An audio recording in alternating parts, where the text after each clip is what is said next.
Scalinatella longa, longa, longa, longa. La campagna è soli 4 km, ma ci metteremo 10-15 minuti ad arrivarci, proprio perché l'edilizia abusiva degli anni 80 ha generato questo agglomerato urbano che ha spostato le campagne tutte al di fuori, no? Quindi oramai la DOC Aversa Sprignio in realtà non produce neanche un chicco di uva più dal comune di Aversa. Adesso già stiamo non più a Lusciano, quindi il paese dove è la cantina, ma stiamo attraversando Trentola. Quasi non si vede tra tutte le insegne dei locali e negozi. Io sono nato nel 95, quindi ora ho 26 anni e molte di queste case non c'erano. L'edilizia è continuata dopo lo scempio degli anni 80, non è che si è fermato e uno ha avuto una presa di coscienza, forse è stata pure questa la grande problematica,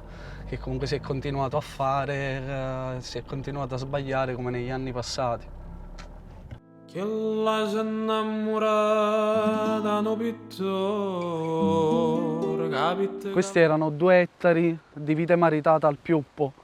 Erano i 2 ettari più alti rimanenti in tutto il territorio, perché oltre a questi 2 ettari rimangono altri soli 3 ettari, sparsi tra i contadini, quindi non sono concentrati in aziende o altro, e quindi sono sparse in quell'agglomerato urbano che avete visto, perché le uniche alberate che riescono a sopravvivere sono quelle purtroppo protette dai palazzi, per ironia della sorte. Sono caduti tutti i tutori, abbiamo perso, qui c'era una pianta a piede franco data da Carbonio 14 negli anni 2000 che aveva più di 300 anni, 3 secoli. Purtroppo è andato perso per varie ragioni che si sono unite purtroppo in questo periodo. La prima è sicuramente il cambiamento climatico, perché ha generato quelle tempeste tropicali che non erano assolutamente caratteristica peculiare del nostro territorio. Un'altra problematica è stata la mancanza di altre alberate, la mancanza di manodopera. Erano rimaste solo 2 persone in grado di fare questo tipo di allevamento qui. Ed erano 2 persone che avevano imparato all'età di 10 anni, padre e figlio. Luciano, il padre, ha raggiunto la sua età, ha fatto 75 anni e non poteva più dare una mano al figlio. Il figlio aveva e ha tuttora 45 anni e in più ha iniziato pure a soffrire purtroppo di vertigini 2 anni fa, e quindi l'alberata ha fatto da vela contro il vento e di conseguenza quello che abbiamo avuto è stato un crollo repentino di tutti i filari. Questi sono tutti i tutori che prima erano in piedi e appunto sono stati spezzati dal vento, e allora in realtà quello che è andato perso non sono solo piante secolari, è stata perdere una storia che è rimasta nel nostro territorio per migliaia di anni, cioè da prima che noi qui presenti fossimo anche solo un'idea, un pensiero. Io sinceramente mi aspettavo che un giorno avremmo avuto questo problema, ma non così presto. A dove se ne vogli quest'anche chiagnere?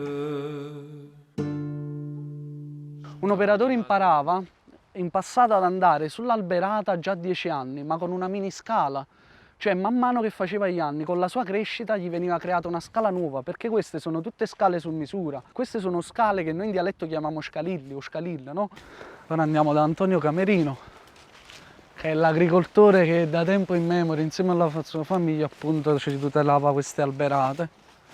E ora appunto vedete Luciano Camerino, di cui vi avevo parlato, il papà, che oramai sale sul treppiedi solo, perché ovviamente è troppo rischioso salire sullo scalillo. Invece c'è Antonio, che ancora è uno dei pochi eroi rimanenti oramai, che ancora riescono anche solo a pensare di salire su una scala così alta. Qua stiamo un po' in zona abitata, quindi riesco a tenerlo pure per questioni di vento, l'intemperie, ma là ero rimasto solo io a fare da barriera davanti all'intemperie, quindi era diventato proprio inutile. A parte che materiale non se ne trova più, non si trova più nemmeno quello che costruiscono queste scale, perché questa qua è fatta a misura d'uomo, perché per salire qua sopra devi avere, diciamo, ti devono misurare questo, perché tu quando sali devi incastrare la gamba qua dentro e avere le mani libere per lavorare, perché se non stai così rischi di cadere.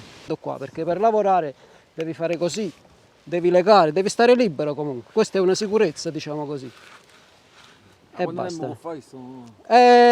Diciamo ho iniziato che avevo 10-15 anni. Chi ti ha imparato? È mio padre che mi aveva imparato. Lui era un grande amico di mio nonno Nicola. Fratello, no, amici, fratello, con Fratelli manupato, mi teneva a me, Io sempre... con manupato, ma purtroppo non potevo fare niente, guarda, non so guardare, ma è stata una cosa esagerata, un po' che si è portato tutte cose per l'aria, si è portato. Ma tu non chiedi andare, Gesù, Gesù, Gesù si è fermato. Mio padre e mia mamma là dormivano, tenevano il pagliato, non come mo ci sta la casa, tenevano il pagliato che stia. Che si ma poi non si vede nessuno più. Calinatella sali in cielo scinna a mare, cerca mille trova mille, porta macchilla, sciauratella. Ma come fai a risolvere uno scempio durato 40-50 anni? Cioè, come lo risolvi subito? Non lo risolvi, semplicemente è un po' come l'inquinamento, no? Se anche noi ci fermassimo e smettessimo di inquinare oggi, con tutte le emissioni di anidride carbonica interrotte istantaneamente, risolveresti l'inquinamento climatico? No, non lo risolvi, perché hai gli effetti di tutti un secolo che siamo stati a buttare monnezza nell'ambiente. Allo stesso modo la criminalità organizzata sì l'hai distrutta, ma tutto quello che è stato fatto nel passato porterà danni per altre decine di anni. A Lusciano chi c'è come azienda? Ci siamo noi, i Borboni, e c'è il mini caseificio Costanzo. Ci sono altre grandi realtà, oltre magari all'edilizia, che creano un posto di lavoro territoriale? No, pochissimi sono rimasti qui a combattere.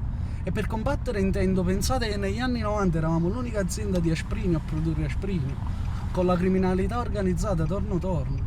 Cioè, sono cose che non si raccontano, ma come l'alberato, finché non la vedi, non puoi capire com'è. Calinatella sali in cielo scinna a mare. Ora stiamo scendendo in quelle che sono le antiche grotte della dimora della famiglia Numeruso, perché come vi dicevo prima, le origini della cantina partono da quelle che sono state le origini della famiglia. E ora stiamo, pensate, scendendo 15 metri sottoterra in una grotta che è stata scavata nel tufo tutta a mano. Vedete tutti questi graffi? Qual è? È quella che in pratica l'operatore che era destrorso si alternava con l'operatore che era mancino, perché l'operatore che scavava con la mano destra tendeva a fare dei graffi che convergevano verso destra, l'operatore che era mancino faceva scavi che tendevano a sinistra, e quindi gli scavi si andavano poi a incontrare in un punto e poi si scambiavano e si alternavano per fare uno scavo molto equilibrato. E un omaggio che abbiamo fatto alla famiglia Borbone è stato quello di scegliere un giglio nostro di famiglia, perché come sappiamo dal 1200 le famiglie francesi, per rappresentare la loro nobiltà, creavano un loro giglio di famiglia. Allo stesso modo abbiamo fatto noi nell'82 creando un nostro giglio e chiamando la cantina i Borboni. Quindi sei più barbone che una saniera. Sì. Non mi chiede vivo. Calinatella sali in cielo scinna a mare, cerca mille trova mille. Alcune furono datate da mio padre, ora non so quali datò, perché fece fare un esame a Carbonio 14 e arrivavano ad avere 500 La anni. si innamorata no pittore, capite che avrei parla Televisione non parlo, questo non ne parlo. Parlo soltanto di cose che a loro ci serve e noi non ci pensiamo. E noi la usiamo con lui. Perché quello è che